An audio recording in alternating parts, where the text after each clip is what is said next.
கண்ணியத்திற்குரியவர்களே, அல்லாஹ் ரப்புல் ஆலமீனை இவ்வுலகிலே நீங்கள் வாழும் பொழுது அதிகமாக நினைத்து வாழுங்கள். அல்லாஹுவை எந்த முறைப்படி நினைக்க வேண்டுமோ அந்த முறைப்படி நினைவுங்கள். அவனுடைய நினைப்பு இல்லாமல் இந்த உலகத்தில் வாழ்ந்து நீங்கள் மரணித்து விட வேண்டாம். அல்லாஹுவை நீங்கள் ஏற்றிருக்கிறீர்கள், அல்லாஹ் ஒருவன் தான் என்று நீங்கள் முழுமையாக நம்பிக்கை கொண்டிருக்கிறீர்கள். அந்த அல்லாஹுவை எப்படி நினைக்க வேண்டுமோ அப்படி நினைத்து இவ்வுலகில் வாழ்ந்து நீங்கள் மரணிக்க வேண்டும். தொழுகை இறைவனால் கடமையாக்கப்பட்டது. அதிகமான முஸ்லிம்கள் இன்று அந்த தொழுகையிலே பொடும்போக்காக வாழ்கிறார்கள். தொழக்கூடியவர்களும் கூட அந்த தொழுகையை கவன குறைவாக தொழுது கொண்டு வருகிறார்கள். நஊது பில்லாஹ். அல்லாஹ் இச்சமூகத்தை பாதுகாக்க வேண்டும். கண்ணியத்திற்குரியவர்களே, நீங்கள் வாழும் காலமெல்லாம் மறுமையை நீங்கள் நினைத்து வாழுங்கள். மரணத்தோடு முடிந்து விடாது. கபருடைய வாழ்க்கை ஒன்றிருக்கிறது. உங்களை அடக்கம் செய்ய நீங்கள் மரணித்த பிறகு, உங்களை அடக்கம் செய்த பிறகு 7-8 எடுத்து வந்து விடுவார்கள் அவரவருடைய இடங்களுக்கு.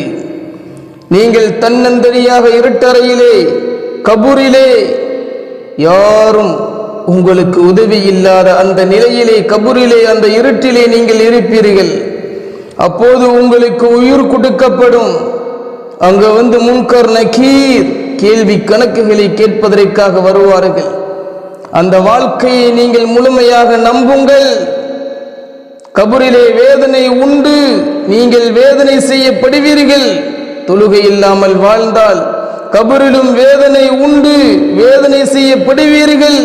கண்ணியத்திற்குரியவர்களே, அல்லாஹ் பாதுகாக்க வேண்டும் கபருடைய வேதனையை விட்டு. ஆம் கண்ணியத்திற்குரியவர்களே, முழுமையாக நம்புங்கள். மறுமையை முழுமையாக நம்புங்கள். அல்லாஹ்வை முழுமையாக நீங்கள் ஈமான் கொண்டு உலகிலே வாழ்ந்து மரணிங்கள். அப்படி நீங்கள் மரணித்தீர்கள் என்றால் மரண நேரத்திலும் அல்லாஹுவை முழுமையாக நம்பி, மறுமையை முழுமையாக நம்பி நீங்கள் அந்த நிலையிலே நீங்கள் மரணித்தால் சொர்க்கத்தின் 8 வாசல்கள், சொர்க்கம் 8 வாசல்களில் நீங்கள் விரும்பிய வாசலில் நுழைந்து விடலாம். ஆம், அல்லாஹுடைய தூதர் முஹம்மது ரசூலுல்லாஹ் ஸல்லல்லாஹு அலைஹி வஸல்லம் அவர்கள் சொன்னார்கள். கண்ணியத்திற்குரியவர்களே, கவனமாக கேளுங்கள். இந்த ஹதீஸை கவனமாக கேட்டு நீங்கள் அல்லாஹ்வை முழுமையாக நினைவுங்கள், முழுமையாக நம்புங்கள். மறுமையை மறந்து நீங்கள் வாழ்ந்து விடாதீர்கள். மறுமையை நீங்கள் நினைத்து கொண்டே வாழுங்கள். உங்களுடைய வாழ்க்கையிலே மறு உலகம் இருக்கிறது, மறு ஒரு வாழ்க்கை இருக்கிறது, அங்கு விசாரணை இருக்கிறது, நரகம் உண்டு, சொர்க்கம் உண்டு. இதை நினைத்து நன்மை உலகில் வாழும் பொழுது நன்மைகளை நீங்கள் செய்து வாழுங்கள், செய்து மரணியுங்கள். கண்ணியத்திற்குரியவர்களே, அதற்காக இந்த ஹதீஸை கவனமாக நீங்கள் கேளுங்கள். நீங்கள் 8 வாய் சொர்க்கத்தின் 8 வாசல்களில் விரும்பிய வாசலில் நுழையலாம். நீங்கள் விரும்பியதுதான் இந்த வாசல்ல போறேன், நான் அந்த வாசல்ல போறேன், நீங்க விரும்பிய வாசலில் நுழையலாம். எப்படி மரணித்தால்? எப்படி? அல்லாஹுவை முழுமையாக ஈமான் கொண்டு, மறுமையை முழுமையாக ஈமான் கொண்டு அந்த நிலையிலே நீங்கள் மரணித்து விட்டீர்கள் என்றால் உங்களுக்கு சொர்க்கம். கண்ணியத்திற்குரியவர்களே, சொர்க்கம்.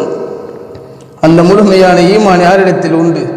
இன்று முஸ்லிம்கள் தொழுகை இல்லாமல் வாழ்கிறார்கள் அதிகமான பேர்கள். நஊது பில்லாஹ். அல்லாஹ் இச்சமூகத்தை பாதுகாக்க வேண்டும்.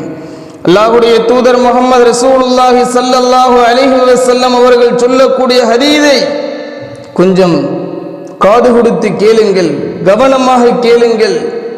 அல்லாஹ்வுடைய தூதர் சொன்னார்கள், மம்மாத யுமினு பில்லாஹி வல் யௌமில் ஆகிர், யார் அல்லாஹ்வை ஈமான் கொண்டு அல்லாஹ்வை நம்பி மறுமையை நம்பிய நிலையில் மரணித்தால் கீழலகு அவருக்கு சொல்லப்படும், கீழலகு அவருக்கு சொல்லப்படும், உத்ஹில் நீங்கள் நுழையுங்கள், ஐய அபுவாபில் ஜன்னா நீங்கள் சொர்க்கத்தில் எந்த வாசல்களிலும் நீங்கள் நுழையுங்கள், 8 நீங்கள் விரும்பிய இந்த 8 வாசல்களில், சொர்க்கத்தின் 8 வாசல்களில் எந்த வாசலிலும் நுழையுங்கள் சொர்க்கத்திற்குள் என்று அவருக்கு அங்கு சொல்லுவார்கள் மலக்குகள். கண்ணியத்திற்குரியவர்களே, இவ்வளவு பெரிய விஷயம் கிடைக்குமா? அல்லாஹுவை முழுமையாக நீங்கள் நம்புங்கள், அல்லாஹுவை நீங்கள் முழுமையாக ஈமான் கொள்ளுங்கள், அல்லாஹு சொல்லக்கூடிய அந்த கடமைகளை செய்யுங்கள். அல்லாஹு எதை தடுத்திருக்கிறானோ அந்த ஹராமானை தடுத்து ஹலாலை பேணி இவ்வுலகத்தில் நீங்கள் வாழுங்கள். நிச்சயமாக அல்லாஹு ரப்புல் ஆலமீன் உங்களுக்கு சொர்க்கத்தை கொடுப்பான். கண்ணியத்திற்குரியவர்களே, மறுமையை நம்பி வாழுங்கள். எத்தனையோ முஸ்லிம்கள் ஒருவர் மரணித்து விட்டால் யாராவது எண்ணுவதுண்டா, இவர் மரணித்து விட்டாரே, மறு கபூருடைய நிலை எப்படி இருக்கும் என்று தெரியவில்லை என்று. ஒருவர் மரணித்தால் இப்படித்தான் இருந்தாரே, நற்குணத்தோடு வாழ்ந்தாரே, இப்படியெல்லாம் இருந்தாரே என்று சொல்லப்படுகிறது இல்லையா?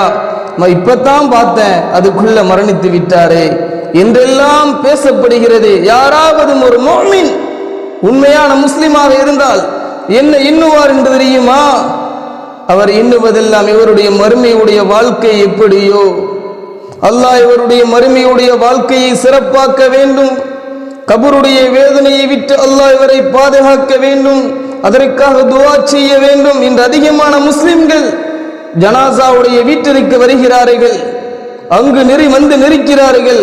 அல்லாஹ் அந்த ஜனாசாவை எடுத்து பள்ளிவாசலுக்கு சென்று அங்கு வைக்கப்பட்டு தொழுகையை நிறைவேற்றுகின்ற போது இன்று அதிகமான முஸ்லிம்கள் தனக்கு மரணம் வராது என்பதை போன்று அந்த ஜனாசாவுடைய தொழுகையை கூட நிறைவேற்றுவதற்கு அசட்டையாக இருக்கிறார்கள். கண்ணியத்திற்குரியவர்களே, இவருடைய வாழ்வை என்ன சொல்வது? இவர்களுடைய வாழ்க்கையை, இவர்கள் மறுமையை நினைத்தவர்களா?